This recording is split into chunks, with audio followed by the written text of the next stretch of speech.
welcome to Monday's edition of Cracking the Cryptic, and a debut on the channel today for the constructor sophmayrob, and a puzzle called DIY Arrows.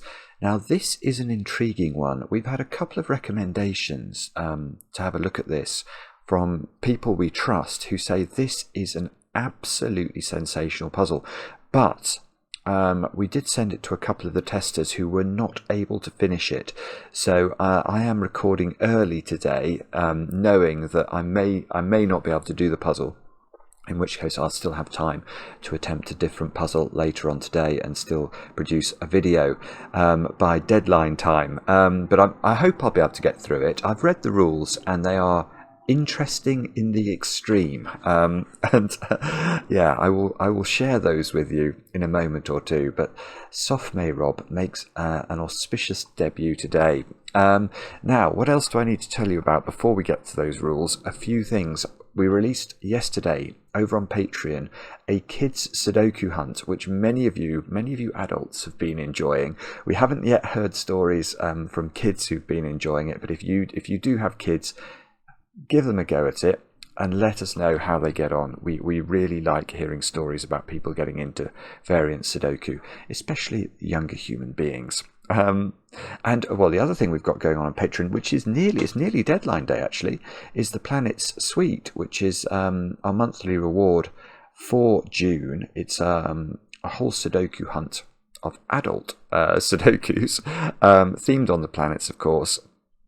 And some of you have been sharing with us a planetary fact to go with your entries. And today's planetary fact comes courtesy of Greg Bishop, who shares with us the fact that Holst, who wrote the Planet Suite, was inspired to write that music by getting into astrology. Oh dear, oh dear, oh dear. And apparently he would subsequently foretell his friends' futures, often using that dubious science, which I love. No, I don't love astrology, but I do love the thought of Holst telling all his friends what was about to befall them, by reference to sort of the position of Pluto and Neptune at any particular time. Anyway, some of you out there no doubt hold firm with a love of astrology. Me, I take it with a large pinch of salt. But anyway, Greg, thank you very much for the fact. And now we shall do some birthdays. I've got quite a few birthdays to do today, some for tomorrow as well. Some people have asked me to read out today birthdays for tomorrow. I'm going to start though with the constructor Oddly Even, whose puzzles we've featured a few times. Now, Oddly Even lives in Ottawa, and today he turns an auspicious age. It is an age associated with a secret. Can any of you guess how old he is now? But anyway, Oddly Even, thank you very much for your email and happy birthday, my friend. Next, Sarah is turning 42 tomorrow, and I know this because her husband Joshua wrote to us. Now, the only problem I've got with your birthday, Sarah, is that Joshua tells me you're having banoffee cake tomorrow. You can't. I mean, that's simply unacceptable. Banoffee cake involves bananas, and bananas are the food of the devil and shouldn't really be eaten by humans. So I'm sorry to hear that. I'm sorry that's going to ruin your birthday, but I hope every other part of it is splendid. I just realised I've got the wrong glasses on. How am I ever going to solve? I can't see the puzzle properly. I don't know. Next, Stephen, you've turned 24. Is this today or no? This is today, I think. Your friend Colin wrote to us and told us that, I think it might have been over the weekend, you were going to a board game cafe for coffee and games to celebrate. Well, that sounds extremely civilised. I hope you had a great time. Next, Morton turns 32. I think that's today. I know this because Lena wrote to us over there in Denmark, and the two of you are going out for a family dinner this evening at a French restaurant, where Lena hopes that you're going to be able to order Gâteau Marcel. Now, I didn't know what Gâteau Marcel is. I now do, and I am extremely jealous. Look at this. That is Gâteau Marcel. Apparently it is the world's most brilliant chocolate cake, and looking at it, it looks sensational. It looks like sort of chocolate cheesecake. Oh, that's... Well, that looks delicious. Morton, enjoy your birthday. I think you will. Finian, it's your birthday tomorrow. Happy birthday for then. Michelle, it's your birthday tomorrow as well. And I know this because your husband Dan wrote to us.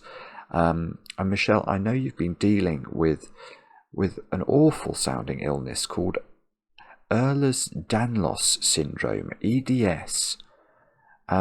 Which apparently is a connective tissue disorder, which makes it very difficult to do even basic tasks like walking or gripping.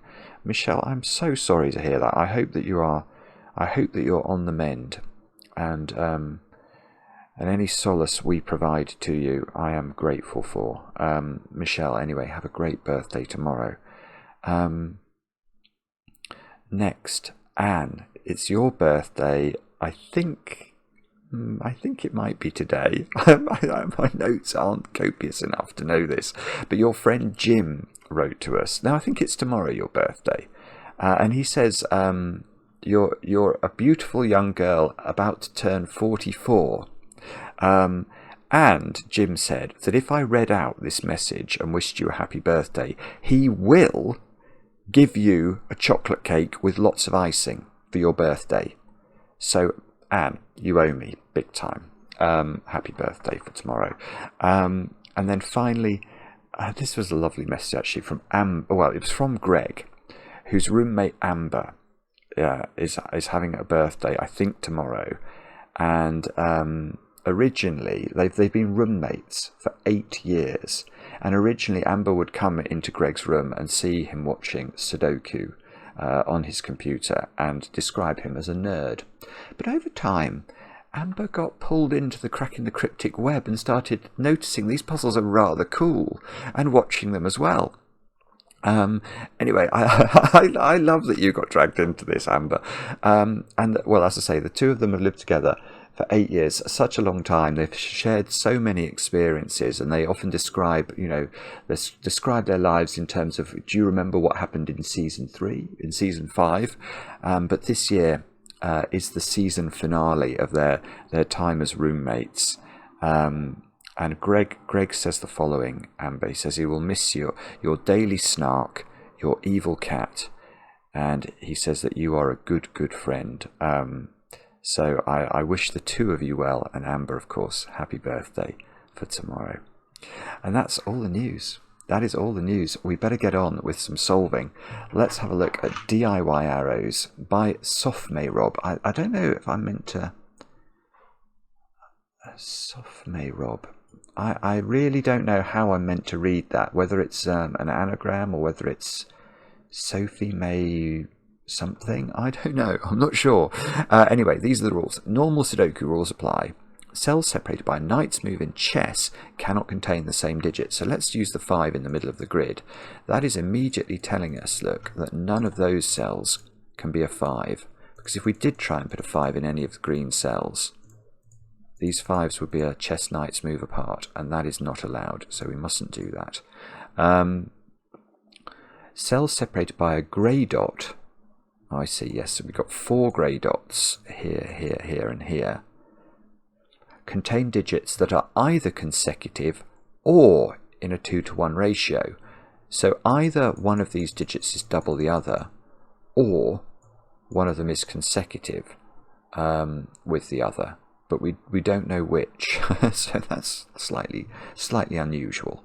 And then it says, standard arrow Sudoku rules apply, i.e. digits along an arrow must sum to the digit in that arrow's circle. In this puzzle, the circles are given, and the arrows must be found by the solver. Each arrow must be exactly 3 cells long, so 4 cells altogether including the arrow, and arrows can only extend into columns 1, 2, 3, 7, 8 and 9 of the Sudoku. Arrows can cross each other, but may not share cells. I mean, this is quite exceptionally open-ended from my perspective. So what that's showing us is that we've got to build an arrow from this cell, well, from all of these circles, And then we've got to populate it with digits. Let's put 1, 2 and 4 on. 1, 2 plus 4 equal 7. Because the digits along an arrow sum to the digit in that arrow circle. But arrows can cross each other. So this next arrow, let's do this arrow. That could do something. Whoa! I tried to do that. That could do something like that. And then we could have 3, 5, 1. Oh no, well that wouldn't work actually. I've managed to mess this up because these are now a knight's move apart. But what we might be able to do is that. And now it might work. I don't know. But I think that's now a 9. Because 1 plus 5 plus 3 equals 9. These arrows don't share cells.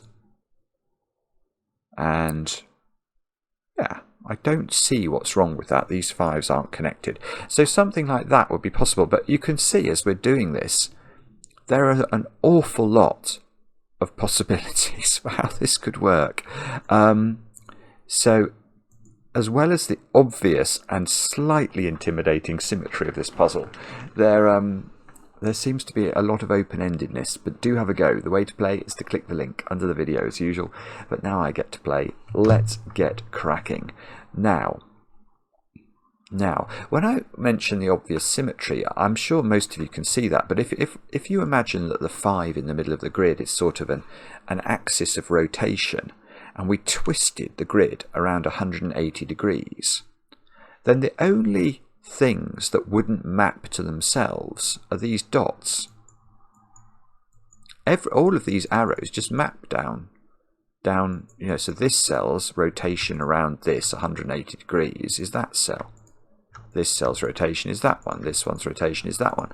So there is an awful lot of symmetry that we're having to we should be aware of it, because what that tends to mean is that if we find some logic, say, that applies in box 1, providing it doesn't involve the dot in that logic, we ought to be able to find that same logic down in box 9 because of the rotational symmetry. Now, let's think about how we're going to do this. So each arrow is 3 cells long. So all of these 4 circles have all of their arrow cells in the first 3 columns, don't they? Because we're not allowed to put an arrow. We can't make this arrow do this, because obviously it would have cells in columns 4, 5 and 6. So all 12.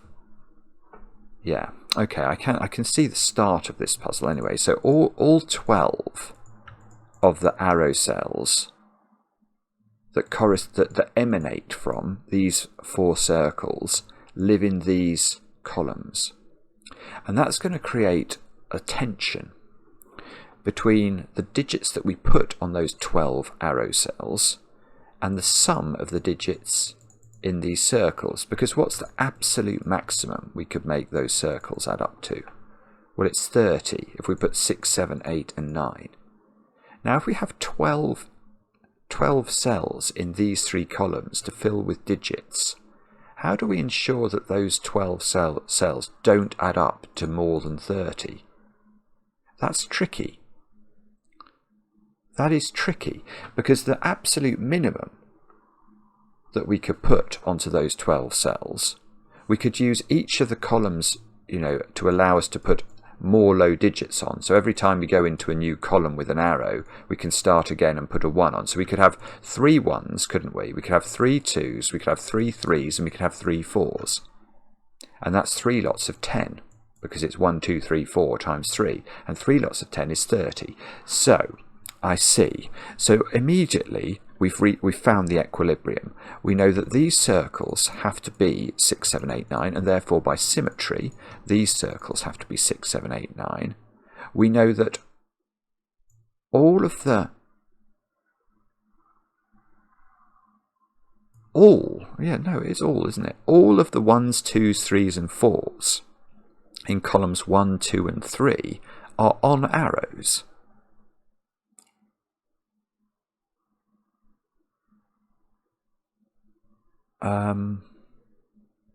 Right, and we know other things as well, actually, now I think about it. We know that Or do we? Yes, here's an interesting thought. Okay, so how am I going to get to 1s, 2s, 3s and 4s in column 1? I don't know that these are the 1s, 2s, 3s and 4s, but let's just imagine they were. Each of the arrows that comes out of these circles is exactly 3 cells long. So what we can't do is sort of have this one do this, and then this one go over there and pick up two cells from column 1. Because once we use up our three arrow cells, we're only going to be able to ever pick up 1 cell in column 1. So each one of these arrows has to pick up 1 cell from column 1. And therefore,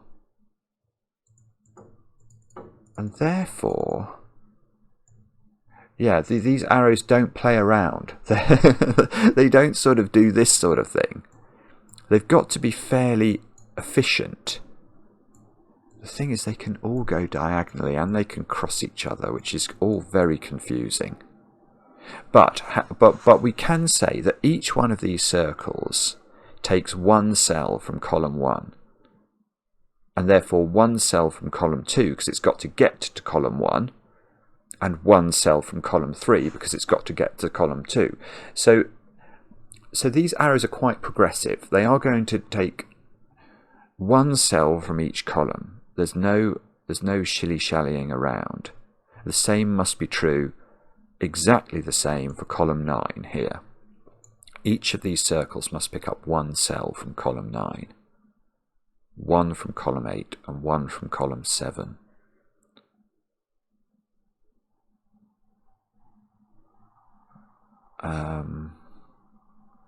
How on earth? I mean, this is quasi-miraculous, isn't it? How on earth?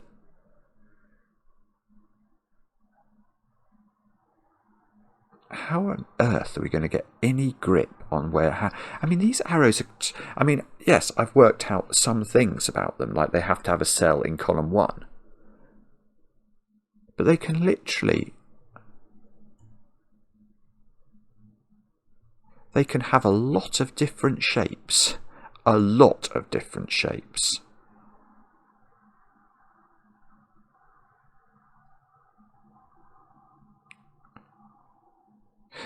I know one thing I could think about doing, actually. I'm wondering whether I can...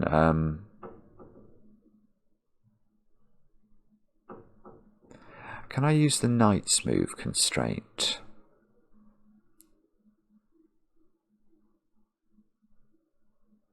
Yes, okay, I can do one thing. I could do one thing with that.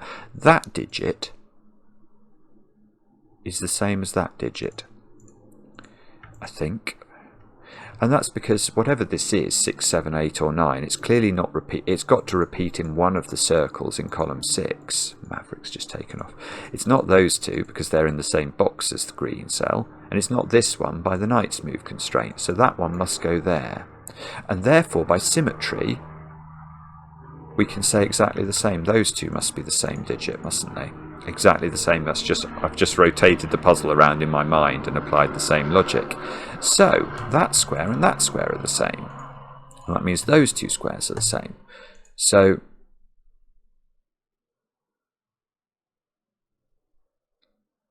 right. Is that helpful? A little bit, actually. A little bit. Okay, so now let's continue with this logic. Where does yellow go in column 5? Now, yellow has to be in one of those two. But if you look at it, green has exactly the same property. This square can't be yellow or green because it sees both of yellow and green by the knight's move. So those two squares are the same. Now, that means we should be able to just apply that logic by mirroring to the top, and those two are the same. Okay. So now I'm starting... Oh, a fly landed on me. Go away, nasty, horrible fly. 5. Okay, 5 by knight's move is in one of those. So we can just flip that round. 5 must be in one of those by knight's move. So you can see that's right. 5's seeing that one by knight's move. So It's got to be in one of 3 positions. Now, I wonder whether we have to do the same thing with 1s, 2s, 3s and 4s, which are going to be the digits that we've got to put into columns 1, 2 and 3. So these squares I can see are 1, 2, 3 and 4. These squares are 1, 2, 3 and 4 because they can't be 5 and they can't be one of the high coloured digits. Those 2 are the same as these 2. Now, which ones of these see each other? Ah, that's horrible.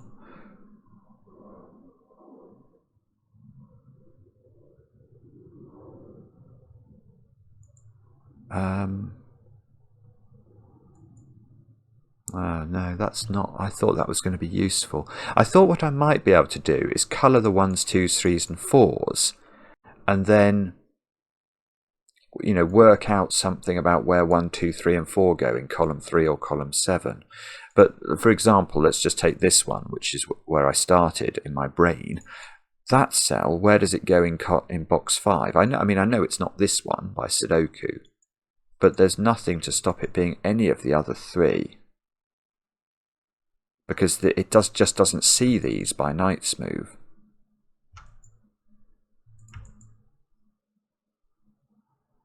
Oh, sorry, no, that's okay. So it's not that. At least I don't think it's that. If it's that, we're in big trouble. Ah, right. Yes. Ooh, right. Here's something interesting. What's that square? That square is a 1, 2, 3, or 4. It's still useless. It's still useless in terms of knight's moves within the central box, but it is a 1, 2, 3 or 4 because it can't be 5. It sees 5. And look, if you look at the high digits, it sees green and yellow by knight's move and purple and red by Sudoku move. And therefore that square ought to be a 1, 2, 3 or 4 by exactly symmetrical logic, and it is. So,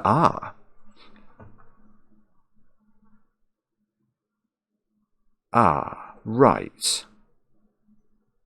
So can't I now say that this has to attach to this? In terms of building an arrow. Actually, I don't know if I want... Maybe I'll use black. I want to use black. Yeah, maybe. Okay, because what I'm thinking is I know that all of the 1s, 2s, 3s and 4s in these columns are on arrows.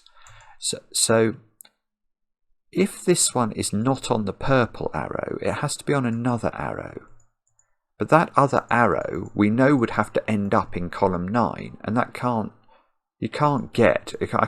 get this one to go there and end up in column 9. Using only 3 cells of arrow, it won't work. So I think that one has to take that one, and therefore the corollary of that is that green has to take this one.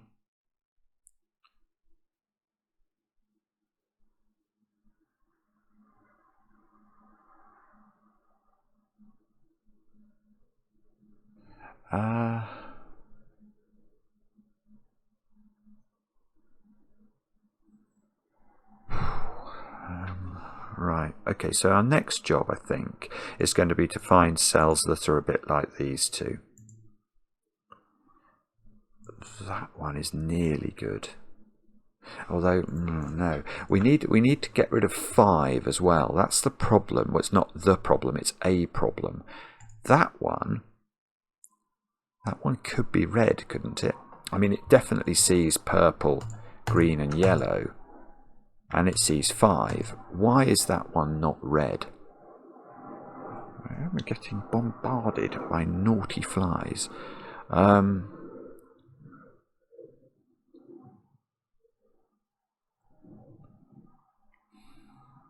It's 1, 2, 3, 4 all red. And if it's 1, 2, 3, 4. Oh, this is worse actually. Look, if this was 1, 2, say we knew this was 1, 2, 3, 4. Would we know it was yellow? No, we really wouldn't, because it could join to that one using a diagonal. This one could then go there or there, and that would be fine. Both of those arrows could still end up with an arrow cell in column 9, which is necessary.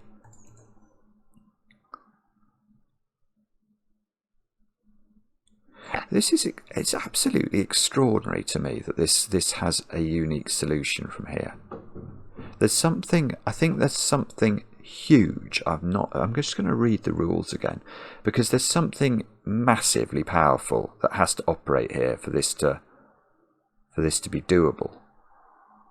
Because if you think about it, if we think about this from a constructing perspective, how has these puzzle been put together? Somehow or other, sophmayrob has managed to construct this such that these 4 dots provide a disambiguation of quantum. Now, I mean, imagine if we worked out both of those squares were 1, 2, 3, and 4, for example. I mean, that would be quite a big restriction, wouldn't it? But would we know what was on this dot then? No. We wouldn't know whether it was consecutive. We wouldn't know whether it cells in a 1:2 ratio.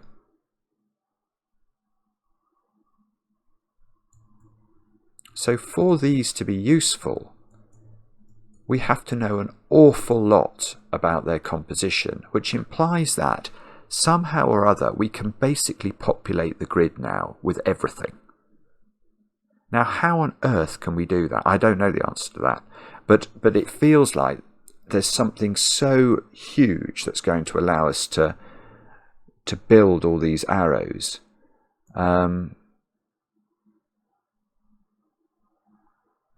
Sorry, I'm just looking at the rules again. I mean, the problem is the rules just reinforce the fact that everything is possible. Arrows can cross each other, but may not share cells.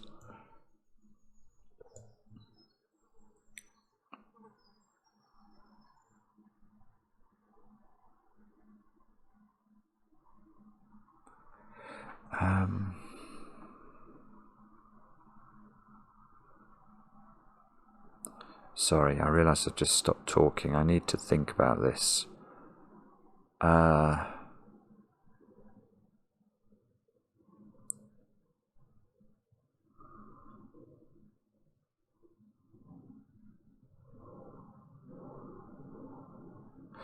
wondering if what we can do is... even that doesn't work.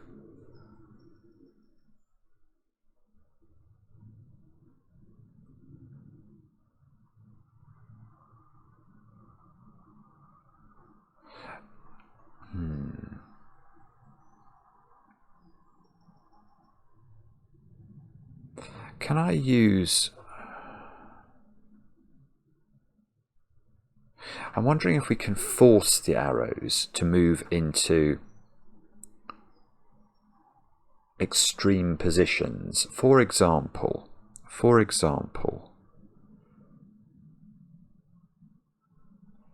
the if we look at row 1 of the grid, we know that any 1s, 2s, 3s and 4s that appear in row 1 have to be on arrows. Now, oh dear, that fly is really... Sorry, I don't know if you can hear it buzzing. It's a very loud and a very, very active fly, and I wish it would just fly out of the window, but it doesn't want to. Yeah, so we've got... So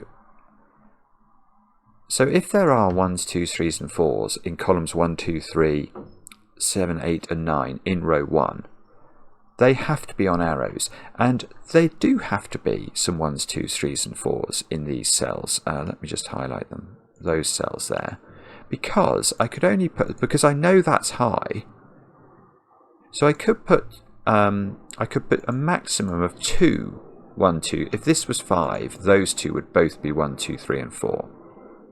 But there would still have to be 2 cells in those cells there that are low digits and on arrows.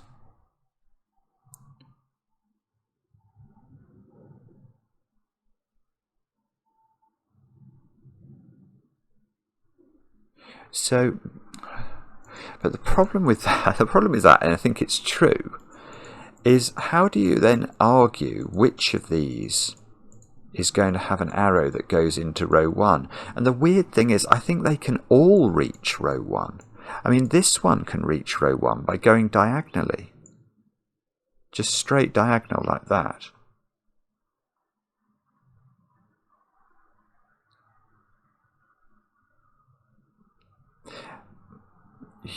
No, that is, I was about to say that doesn't work for a different reason, but I actually think that does work. If that one did that, and this one then, we have to have 4 1s, 2s, 3s and 4s in this box. So this one has to pick up exactly 1 more. So it can't go there or it will pick up 2 more. So it has to drop down here. But then it could go there and there, or...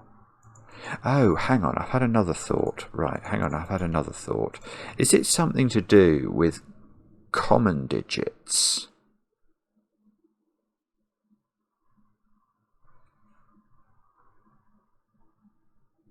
I mean, oh no, hang on, I've now had another thought.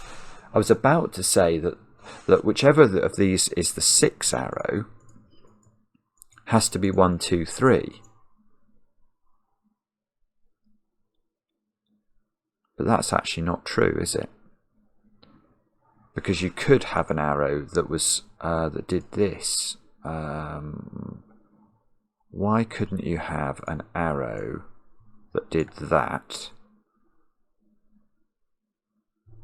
And where those were to both 1 and that was 4. That would add up to 6. Oh, this is horror. This is.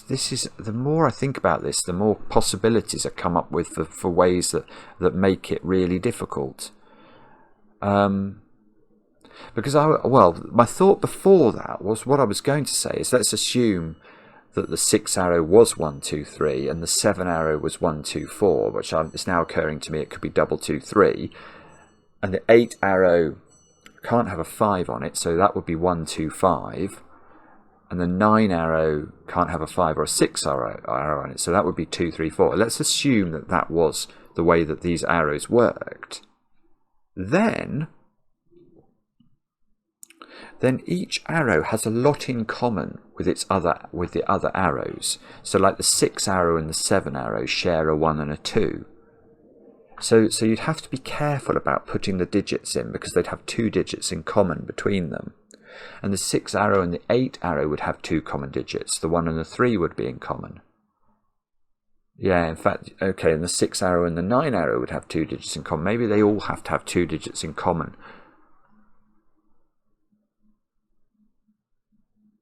But if you can repeat digits on an arrow, even that logic falls out of the window, because the 6 arrow could be double 1, 4, and that could be near an arrow. That could be near a 7 arrow that was double 2, 3. And then they would have no digits in common. Ah, this is horror. This is impossible.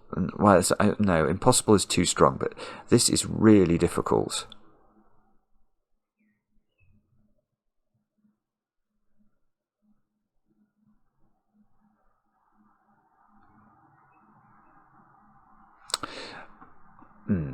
Okay, here's one thought. This box has to have 4 1, 2, 3s and 4s in it.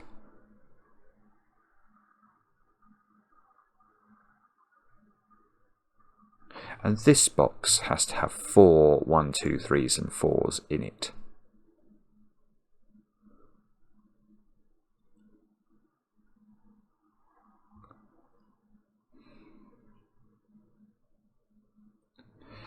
Now,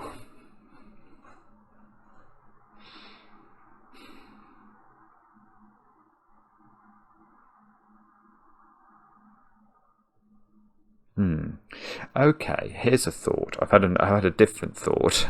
I'm going to rely on that green one there. Can green ever get into box 1 with an arrow? I don't think it can. I think even if it even if it starts to go diagonally with alacrity, it's only going to get to this square, isn't it? So green never gets into box 1. that means that this one, I don't know why this has got a grey, oh, this might have a grey flash from when I was doing arrows before. Therefore, obviously purple never gets into box 1. So yellow and red have to get into box 1 and deal with all 4 1, 2, 3s and 4s up there. So red has to take at least 1 cell from box 1.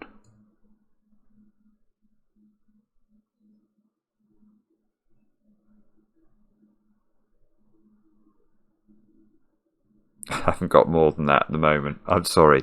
But that's a little bit interesting, isn't it?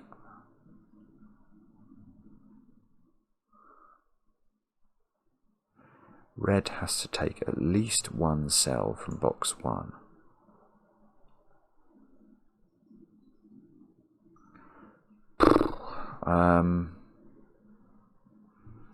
Green.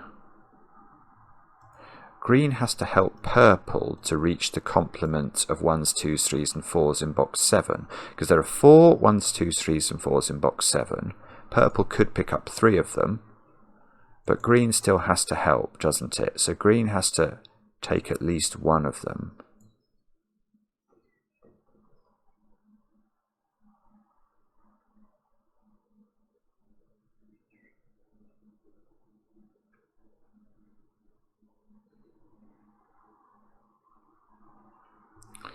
So hang on, let me think about this.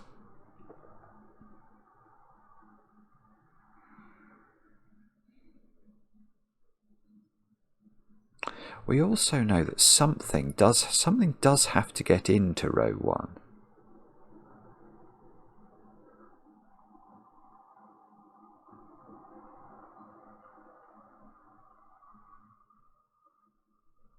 Something's got to get into row 5 as well. Okay, all right. So actually,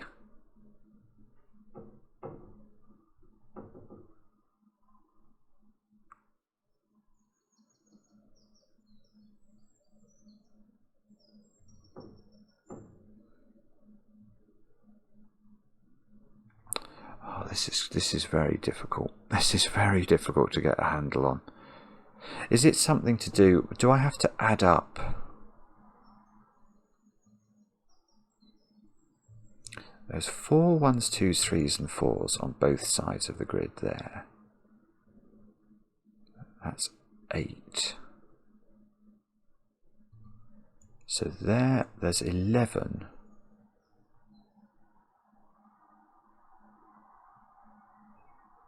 So there's 11 1s, 2s, 3s and 4s in those cells I've just highlighted. That's got 11 1s, 2s, 3s and 4s in it. And that's made up of 4 here, 4 here, and 3 in those cells, because this one is not in these columns. So there are 11 1s, 2s, 3s and 4s.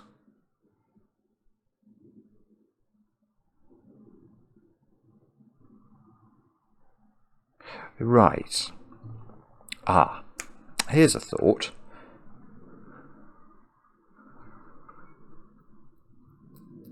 Yeah. Okay, green.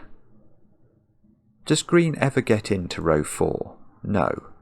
Green never gets into row 4 because green, we know, has to help purple to achieve box 7's 1, 2, 3 and 4 total. So green at some point is going to dip into box 7. It must do, otherwise there's a 1, 2, 3, 4 in box 7 that isn't on an arrow.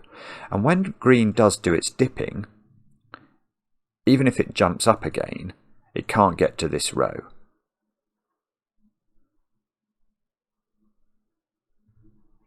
Now, is the same true of yellow? Yellow we know has to drop down here because yellow has the same profile here that red has. We know that red has to go into this box to help yellow out. So again, yellow, having dropped down into here to help red, can't get back up here. Right, so the 11 cells, the 11 1s, 2s, 3s and 4s in rows 1, 2, 3 and 4 are entirely catered for, if you like, by these 4 circles. And there's still going to be 1, 1, 2, 3, 4 on one of these.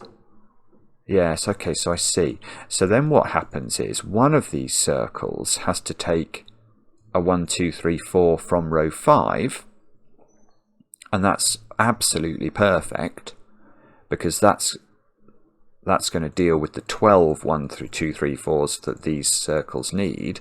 But by rotational symmetry, all of that applies to these 4 as well. So if we did the same count, we'd find 11 1s, 2s, 3s and 4s in those cells, and a 12th in one of those. So that's quite interesting. I haven't thought about it this way before, at least. So we can parcel up. So we have to sort of think about it as groups of rows.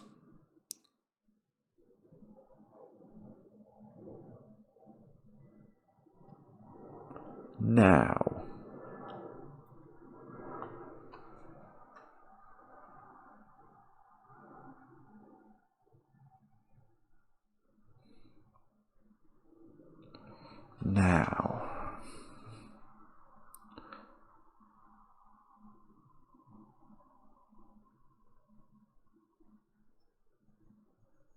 so how does that happen then?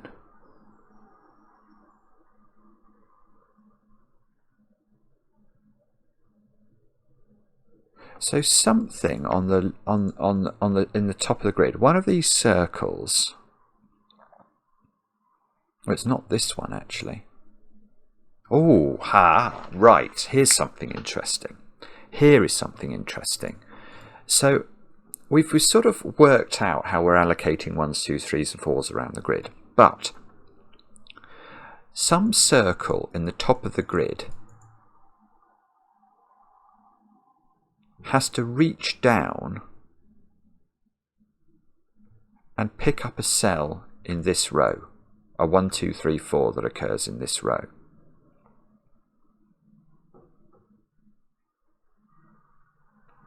Now this one can't do that, because if it did, if it drops down here and picks up a 1, 2, 3 or 4 and then it goes back up again, say, you can't pick up all 4 1, 2, 3s and 4s that live in box 3, because this can only deal with 3 of them. And you might say, that's fine, Simon, because this yellow one could come up here and take one of the 1s, 2s, 3s and 4s that live in box 3, but we've said that's impossible. There's sort of a hard boundary here. No, it's a hard boundary. It's hard. No, I can't really write in the hard boundary, because what there is a principle that says green and yellow in the bottom half of the grid are never getting as high as row 4, because they each need to help purple and red to achieve their quorums from boxes 7 and 9. So they are definitely dropping down into boxes 7 and 9, and therefore they can't get up as high as row 4. So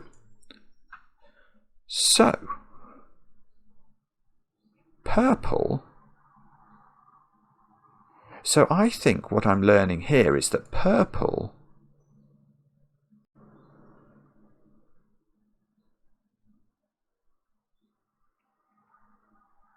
I've spotted one other possibility for how a 1, 2, 3, 4 could be in this row could be grasped by one of those 2 cells. If we've proved it doesn't get caught by purple, could green get it? Yes, green could, by doing a very direct route down to the bottom of the grid like that. But then in box 3, only this cell is a 1, 2, 3 or 4 on the green arrow, which means the other 3 1, 2, 3 and 4s in box 3 all have to be picked up by this purple arrow, and that's impossible, because purple arrow is definitely taking this one. So actually, I think what we can now say, which is definitely news, it's hard-earned news, 45 minutes in, but it's still interesting news, is that the 1, 2, 3 and 4 that sort of belongs to one that's in row 5 that belongs to one of yellow, green, purple and red at the top is on this side of the grid. It's in one of those 3 squares, and therefore on the equivalent in the bottom half of the grid, one of those arrows picks up that. In fact, it's one of these 2 arrows that picks it up because it's a symmetrical counterpart of these. Now here's an interesting question then. Which one of these picks up the 1, 2, 3, 4 in the middle row? And I'm skeptical as to whether it could be this one.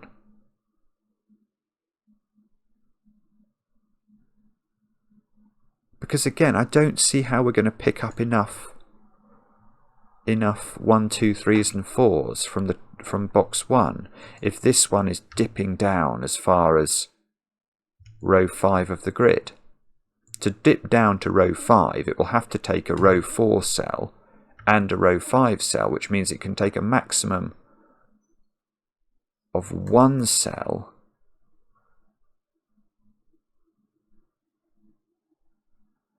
Oh, actually, this isn't that straightforward. Actually, now I'm wondering if it can indeed do that. If these sort of immediately cross one another, does that work? So that one does that. That one does that. That one does that. So that's picked up the thing it needed to pick up. No, hang on, I forget. This yellow one still... No, okay, hang on. The yellow one has to pick up a cell.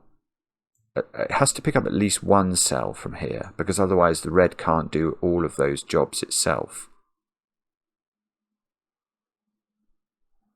So the best that yellow could do is that, isn't it? And then dip down.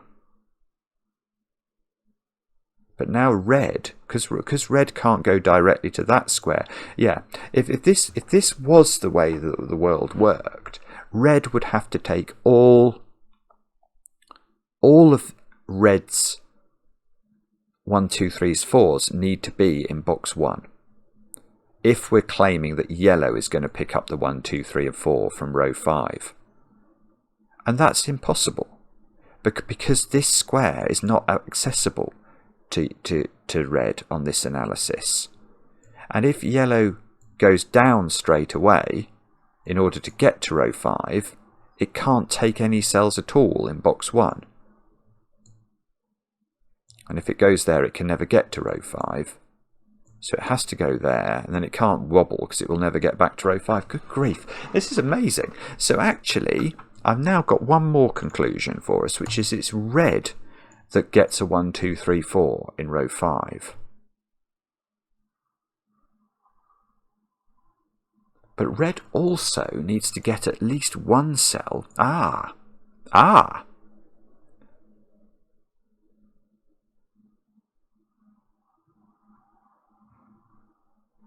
Oh, this is really interesting now. Right, because one thing we can say about that's interesting.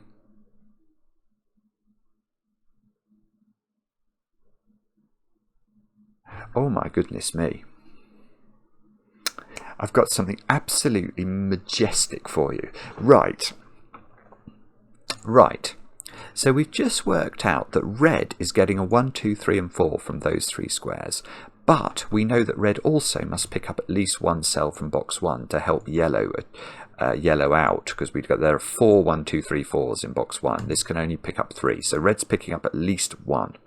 Now, how does red do this? How does red take a cell from here and take a cell from there? Well, you can see just by doing that it must also take a cell from that 3, which means that red is doing it's very extreme in the way it moves. It's either doing something like that, which it's not for a reason I've just noticed, or it's doing something like or actually let's use a different colour, or it's doing that.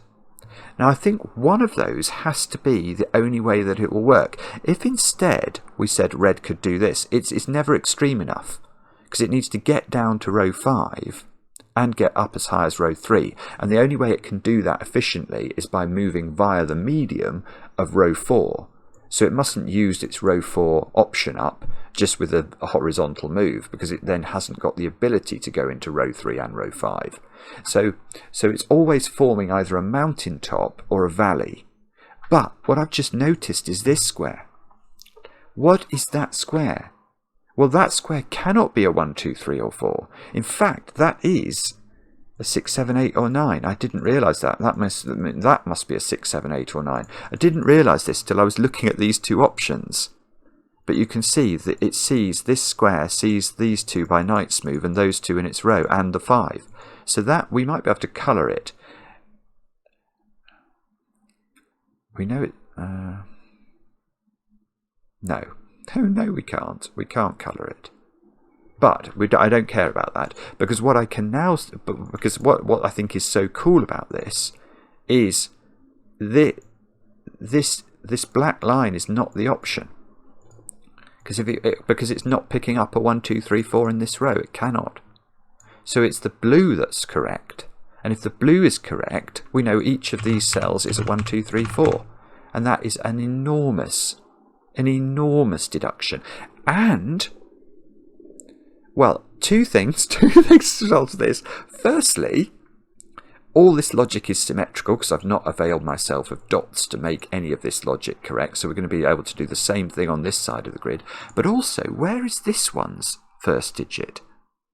It's not there because there's only one cell that red's been able to pick up in box 1. There are 3 more 1, 2, 3s and 4s, and they've all got to be picked up by yellow. So yellow's first digit must be there. Hang on. I don't want to do that. I wanted to do it with a yellow arrow. Yellow does that. And I tell you what I should also do, of course. I should do red like that. That makes far more sense, doesn't it? So this square is a 1, 2, 3 or 4.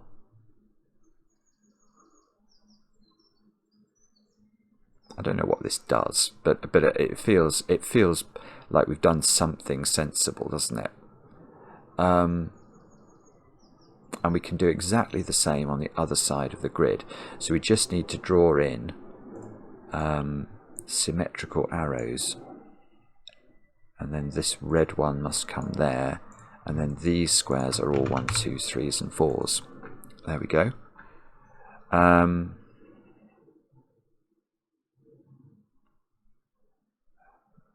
Now, what does that mean?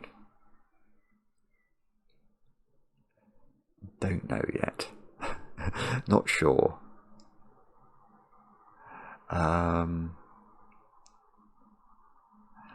Really not sure. really not sure. Right, here's a small point. Row 5 has now got all its 1s, 2s, 3s and 4s. So these squares are 6, 7, 8 or 9. Now I doubt, well, it's nearly better that. So this is red or green. And that one is yellow or purple. It's not good, is it? It doesn't do it.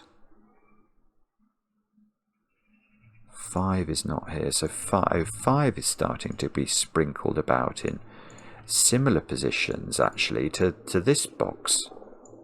It's very weird, this puzzle, in terms of the way that geometry is working. Okay.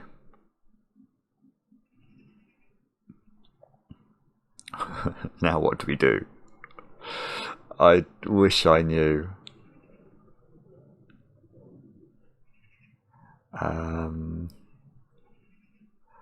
Oh, come on, Simon. There must be something we can do now. Okay, I can do one more deduction.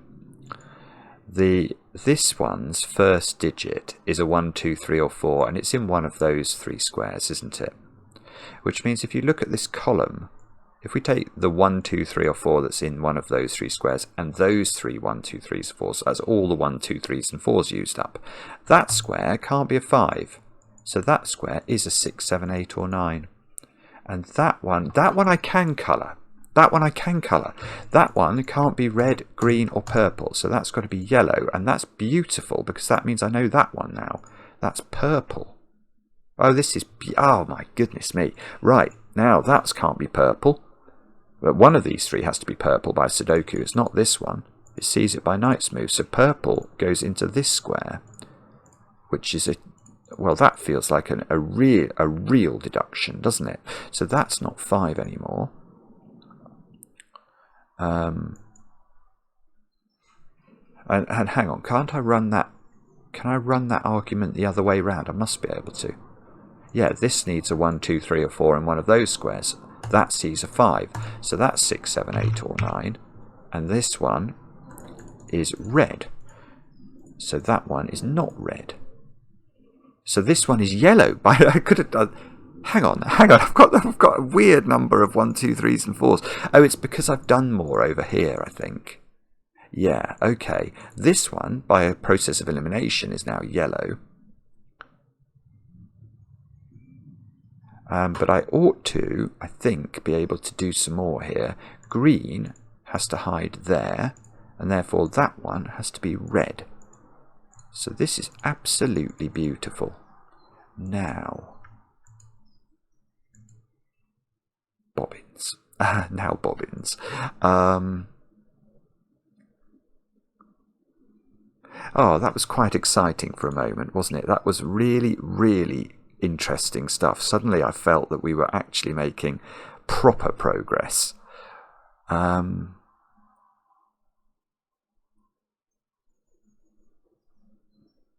Oh dear, now I've come to a complete halt again. What could it be next? It's going to be something like that again, isn't it? So one of these is 1, 2, 3, 4. One of these is 5.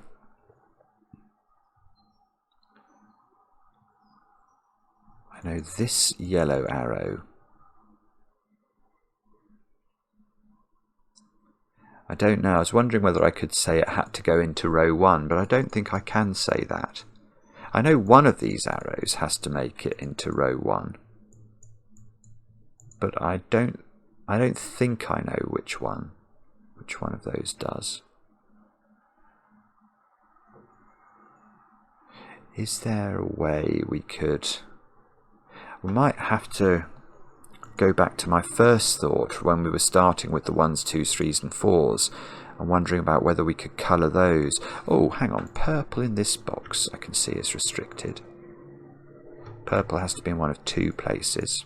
Now this is good. I'm going to take this because purple now by Sudoku is in one of those, and that means that's purple by a process of elimination. So purple is in one of these, not that one. Oh, I can see something here. So now, because purple can't be there because it would wipe purple out of box 2, purple... Yeah, this is beautiful again. So where's purple now in row 2? It's not there, it's not there. It's not here, so that's purple, which means this is not purple, and this is purple. So let's put all of these purplifications in.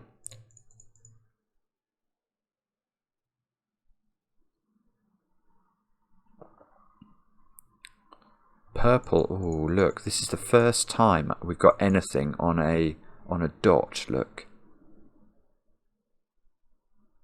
And we can do this the other way up, can't we? So where is the... Is it green? Yeah, okay, it's going to be green, isn't it? Because green is in one of those 2 squares now.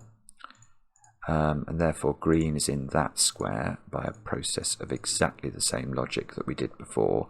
Oh, this is not... Well, this is not now symmetrical. Because now I can get green down here. Is that because I've got purple? No, maybe it's because I've got this purple. I can see that green should be in one of those 2 squares, but actually it's better than that. I can't put green here because it would write green up there. So this is forced to be green. And that means I get the green and the yellow figured out, look. This one has to be yellow now. Keep messing it up. So that one's got to be green. That one's got to be green. So this now is not green in the top box. That's green. That's going to displace purple.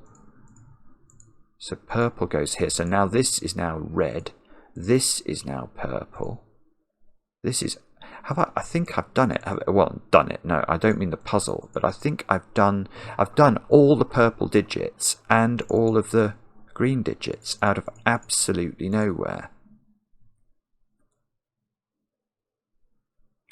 I mean, that feels like an enormous... Yeah, okay, red now. Where's red in this box? Not in any of those cells because of the Knight's Move constraint. So red is on this dot down here, which means red is in one of those two squares in box number 7. That square deserves a 6, 7, 8, 9 moniker. That square deserves a 6, 7, 8, 9 moniker.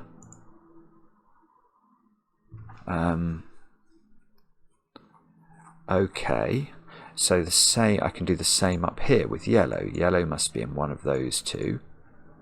Don't know which one. Yellow must be in one of these two. Don't know which one. Yellow down here. Oh, nearly. Yellow over here. Oh. I don't know. What could it be now? Oh, I know what it is. I know what it is. Look, that is a purple. And that needs a 1, 2, 3 or 4 next to it in one of those 3 squares. So it's got to be this one. And that means, oh, this sophmayrob. This is one of the most brilliant debuts it's one of the most brilliant puzzles I've ever seen on the channel. So it's definitely one of the most brilliant debuts. Look in this column now. That's a 5, and that's huge because that means I can place the 5 in this box. And now, ooh, okay, so now we can ask where 5 goes in this column. It's got to be at the bottom. I think this might just be symmetry. Because presumably that green needs a 1, 2, 3 or 4 by symmetry.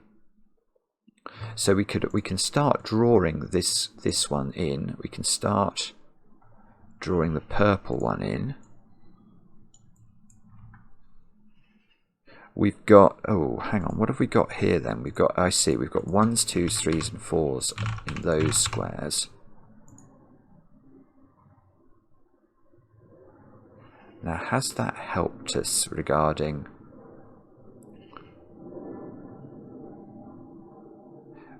colouring more dramatically? Don't know. Not sure. This square sees all the high digits, I think. So that has to be, it can't be 5, so that's got to be 1, 2, 3 or 4. Now that's huge. That's absolutely huge, because that's got to be on an arrow.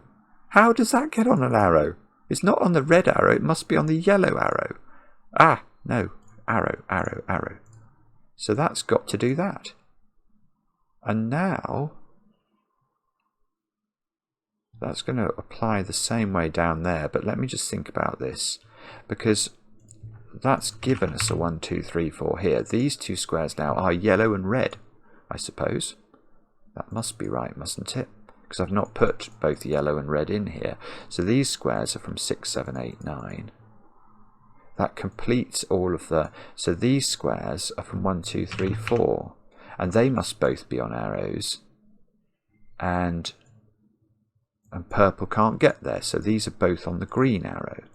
So the green arrow goes up and takes those two squares. There's a dot relationship here that we're going to need to think about. Red is in those two squares along with yellow. So one of these is 1, 2, 3, 4. And now I see, so that's going to depend on how the purple arrow moves. This is massive though. We are getting to the point that I didn't think we'd be able to get to, where we have almost constructed all the arrows. And I think what I ought to be able to do is to do all of this logic down here. Now, it was that square as the equivalent, so that square ought to see, and it does. It sees all the high digits and 5, so that's low, and therefore it's on an arrow, and therefore it must be on the red arrow, which must do this, which gives us an extra 1, 2, 3, 4 here, which means that this must be a red-yellow pair, which means that this must be a red-yellow pair. Red-yellow pairs are from 6, 7, 8, and 9. So these squares are from 1, 2, 3, 4. That means the purple arrow has to help us out with those, doesn't it? That has to do those. And the green arrow, yeah, it's the same. It's the same as on the other side. So the green arrow here, I know it's going to dip down into one of those squares and pick up a 1, 2, 3, 4 that's not been on the purple arrow, but I don't think I know which way it does it. Unless 1, 2, 3. One of these is, so either the 5s are going like that, yeah, and then those two will be 1, 2, 3, 4, and that'll determine the arrow shape. Or they go like that, and then the arrow will go the other way round. Right, so we are literally, I think, at a point of ambiguity. Now, what I ought to do as well is to make that a purple arrow, because that shouldn't be a black arrow now. And I should make this a green arrow, because we are using colours for our arrows. Now, how are we going to do this? Right, what about that? That's interesting, because that is not a consecutive relationship, is it? Between a 1, 2, 3, 4 and a 6, 7, 8, 9. So 7 and 9, so this is a black dot relationship. One of these is double the other. So this is double this, which means this is even. So this is 6 or 8, which means this is 3 or 4.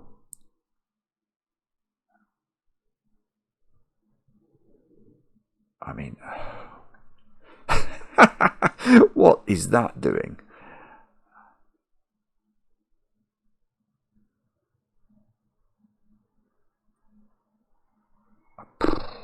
Wow, I have not got a clue. So one of the yellow or red is 6 or 8. Oh, I see. Sorry, so those two must be the same, mustn't they, by sudoku? And this, oh, I see. Oh, this, so this dot becomes this dot, which means this is consecutive. Ah, so we now know that's a 7 or a 9. So this one goes down there where it's on a consecutive cell. So these are of opposite parity, and they are consecutive.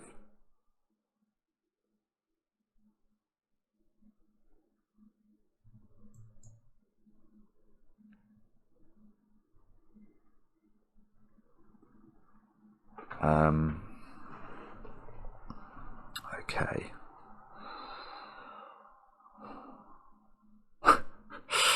This one, I can see they're on a dot together, but that could be a 2-4 pair, or a consecutive pair, obviously, so, or a 1-2 pair, indeed.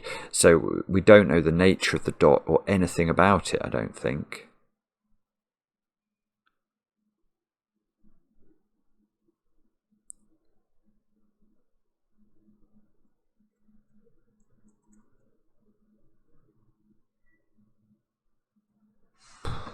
Wow, I mean, how do we do this from here?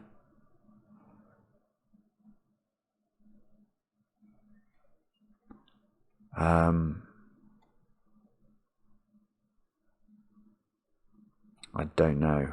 I think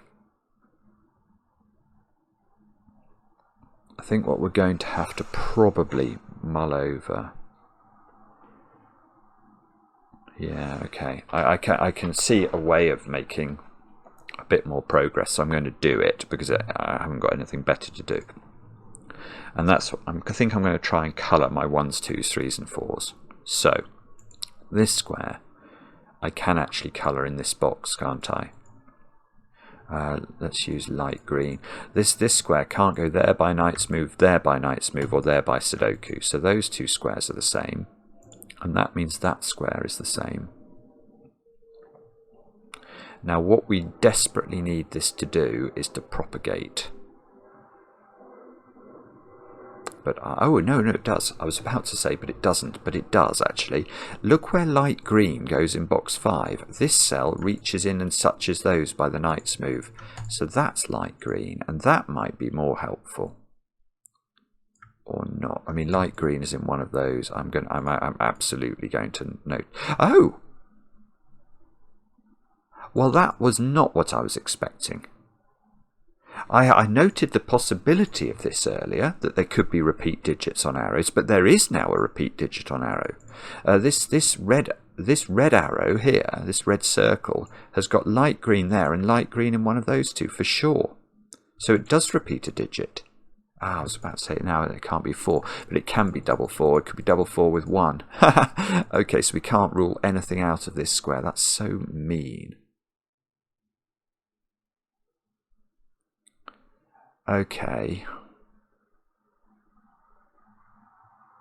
Alright, so can we get green in this box? I think I might be able to do that. Because that cell takes care of those two, and that one takes care of that one. Which means green is in one of those two squares. But then, if I combine that, I get green look in this box down here. Now green can't be in those two.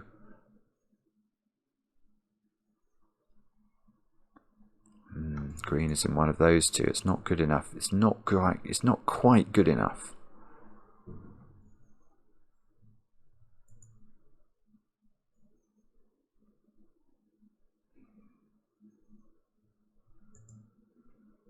No. Okay. All right.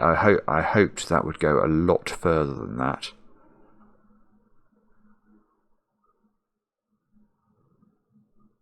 But it didn't. It patently didn't. And now we've got the difficult task. Right, okay, that one might be the place to start next. Because that one I can propagate. In the sense that this one can't be those two and is not light green. So that one I can get there.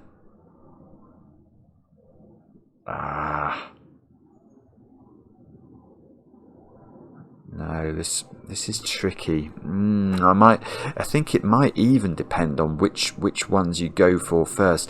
Can I actually, maybe I'll take that out. What's the equivalent of this square? That's this one, isn't it? Now, can we prove that? Yeah, we do know that's not light green. All right, I'm going to try that one instead then, because I know it's not light green. So I ought to be able to get this in. Oh, this is great. Yeah, look, this one. It takes itself out of all those. It goes there for sure, which means that one is light green, and that's massive because now, it's nearly massive. Light green is definitely on one of those squares. I don't think we know which one. That was nearly very exciting. But now that square's grey. So grey. How can we do this? Yeah, it's the same logic in this box. Look, that grey takes care of that one. That takes care of that one. So we get grey here. So this is grey. Yeah, and now where does grey go in this box? Honestly, this puzzle is something else altogether. So grey is now in one of those two. Can nearly get grey in box 4, but I don't think I quite can get it. Not sure. What about grey? Oh! Yeah, it's the same. It's the same as on the other side, isn't it? The same as with the light green. So grey is repeating on this arrow.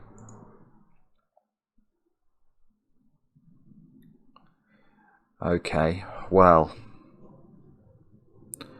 so we now frankly need a miracle, because what we need one of these other 1, 2, 3s and 4s to interrupt the flow of greys and greenlinesses and clear up the ambiguities. Now, where do we start then with this? Where is a useful looking digit? I mean, I can see those two have to be the same.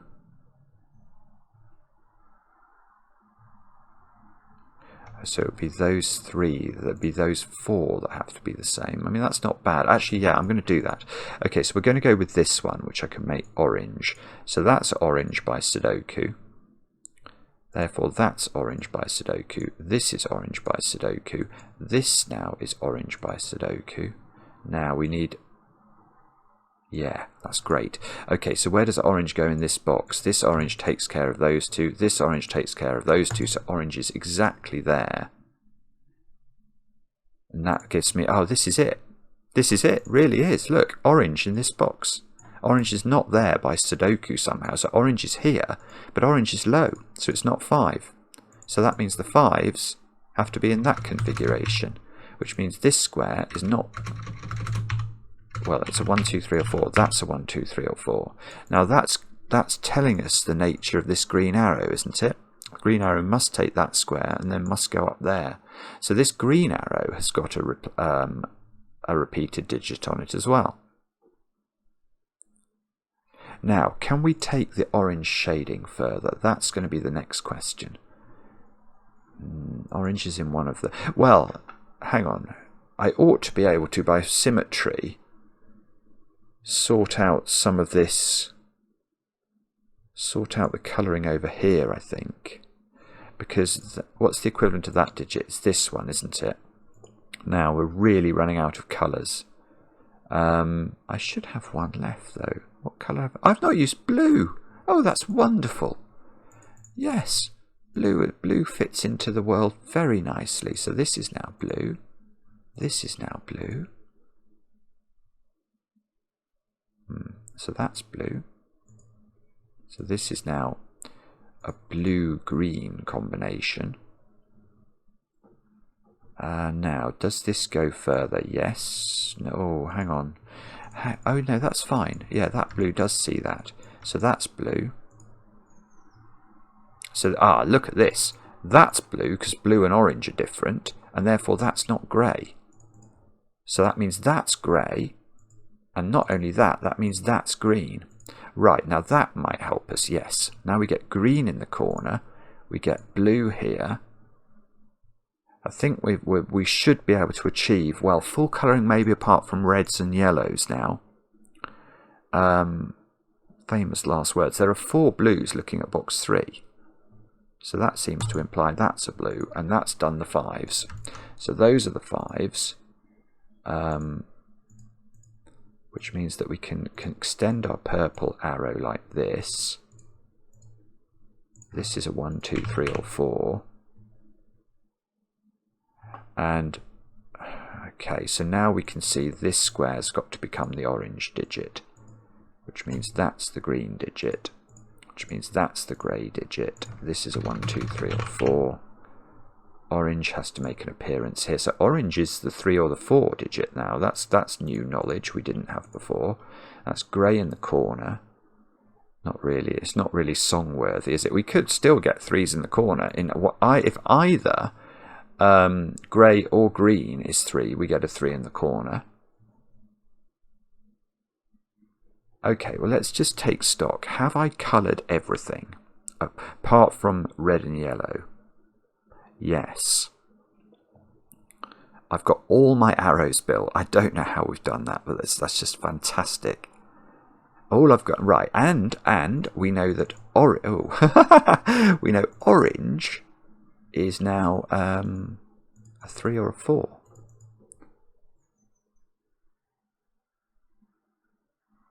And that's a repeated digit on this green arrow.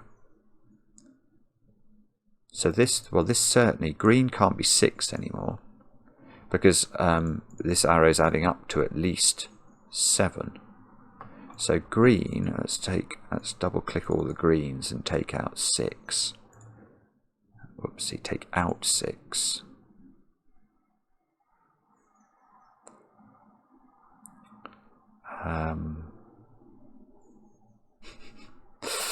Okay.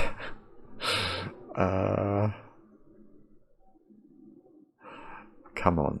Wouldn't it be awful if I can't do it from here? It would be heartbreaking.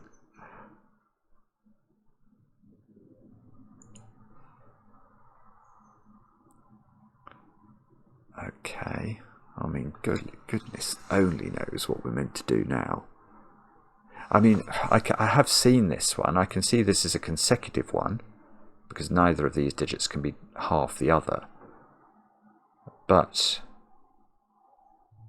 without knowing which of these is this one, I don't think I can do that, can I?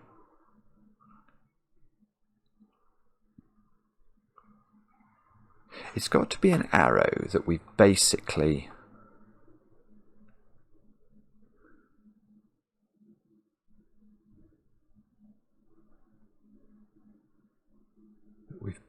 used, that we've got some information from.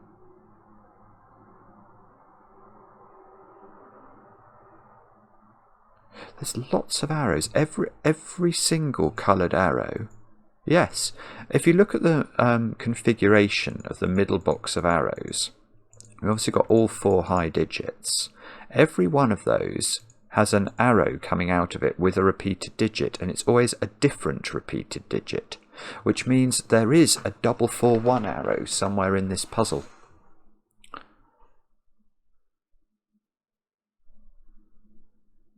Right. Oh, I see. So blue, right, sorry, this one is 3 or 4, isn't it? So that one can't go with a doubled 3, because that will be a 4 then. So this, right, here we go. This is a 1 or a 2. So blue is 1 or 2. That's going to do it, I think. His famous last words, but let's hope it does it. So we can... Blue is 1 or 2.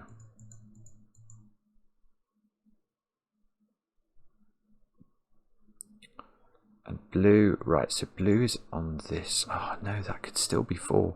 If this is 2, that could still be 4 if this was effectively a black dot. I don't believe it. Ah!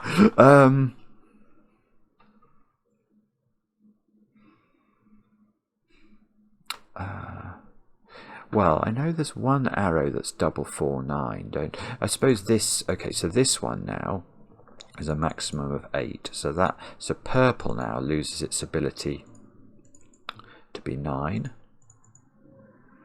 So purple is this one. Purple is this one.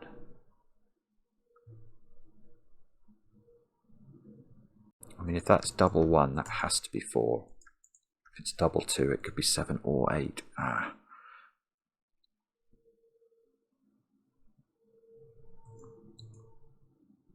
Both of those arrows have the same total. They both have an orange on them.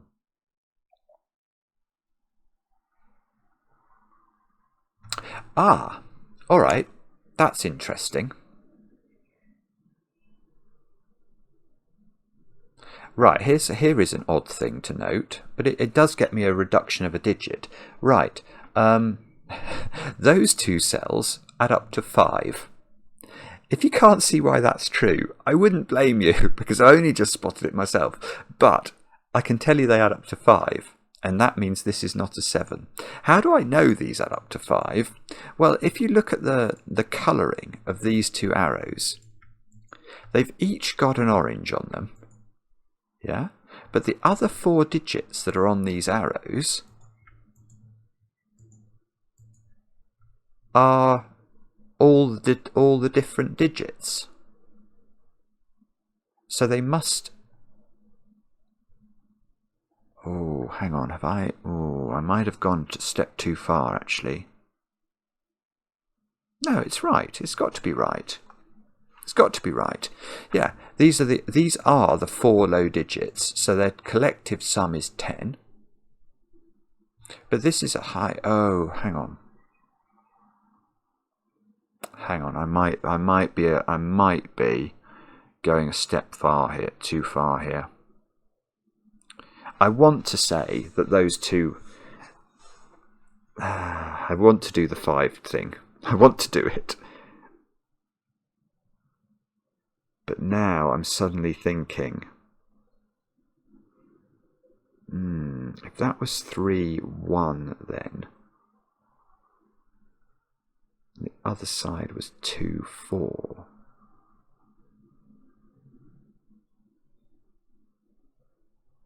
Ah, that might work. I think there's something here. There's something here. I've just got to figure out how we can use it.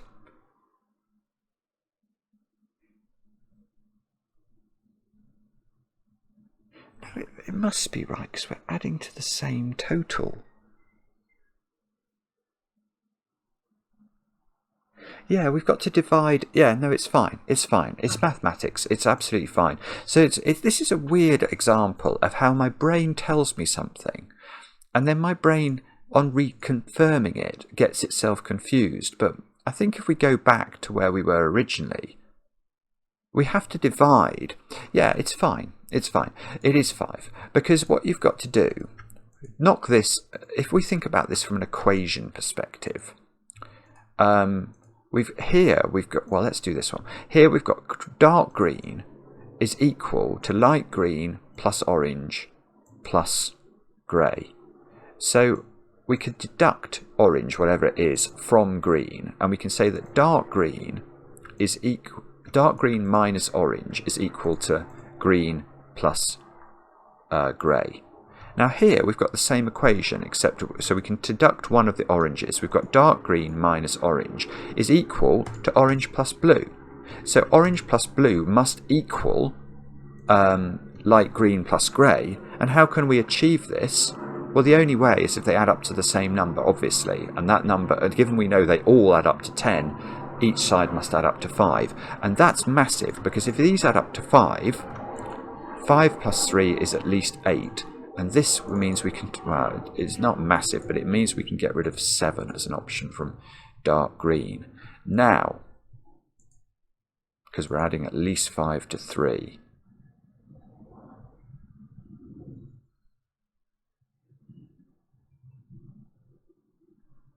Right. And now that can't be 9. Ah, this is it. We've done it. I think I've got a digit, or a digit that's not a 5. Yes, I have. Because if this was 9, we know that this is a consecutive relationship.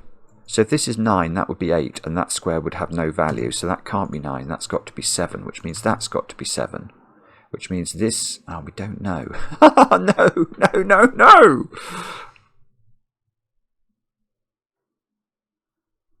No! Ah, no, it's fine. It's okay. Right. I thought it was doing nothing, but it is doing something. Because now, purple is not 7.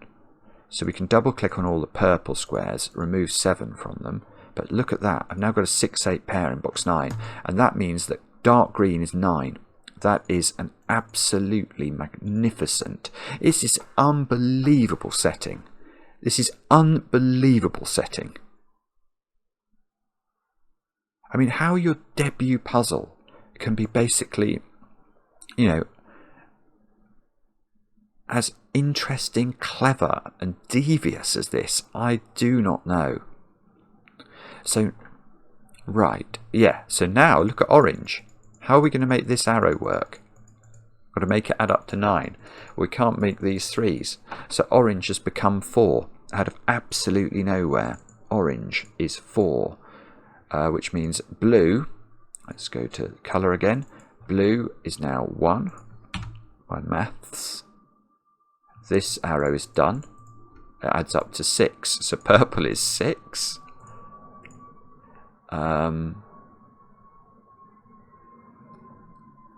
Oh, I see. Right, now that square is 8, which means that square is 8. So these the yellow-red things are 7, 8. Actually, we knew they were 7, 8s, didn't we, already?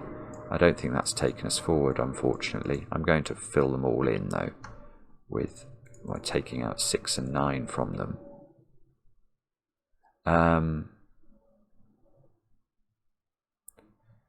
Okay, right, what's this then?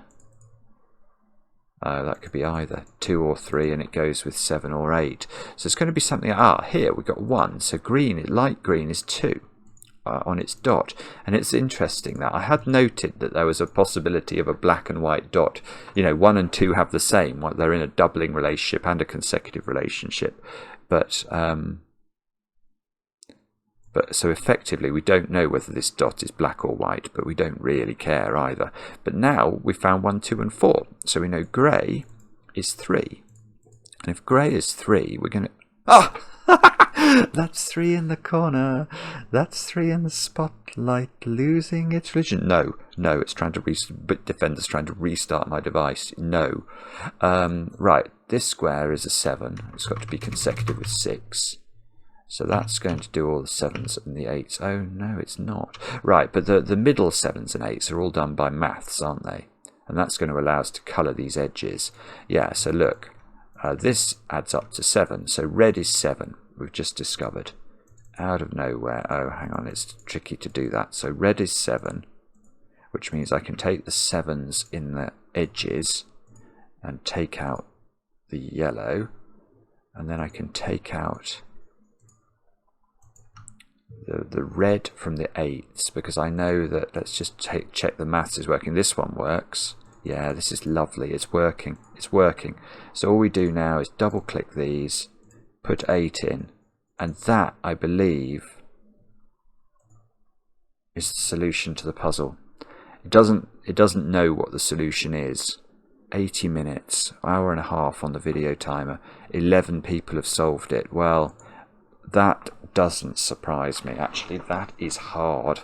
It is absolutely magnificent. That is one of the best puzzles I've ever done. And sophmayrob, what a debut that is. What an idea.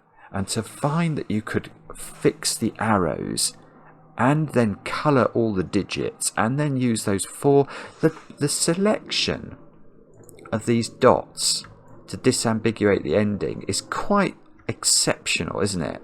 Because even that stage wasn't easy. I mean, at least I didn't find it so. I mean, I am blown away by that. That is absolutely stunning. I can't... One of these occasions where I can't wait to read the comments. I hope you had a go. Let me know if you had a go, how you got on, whether you managed to get through it.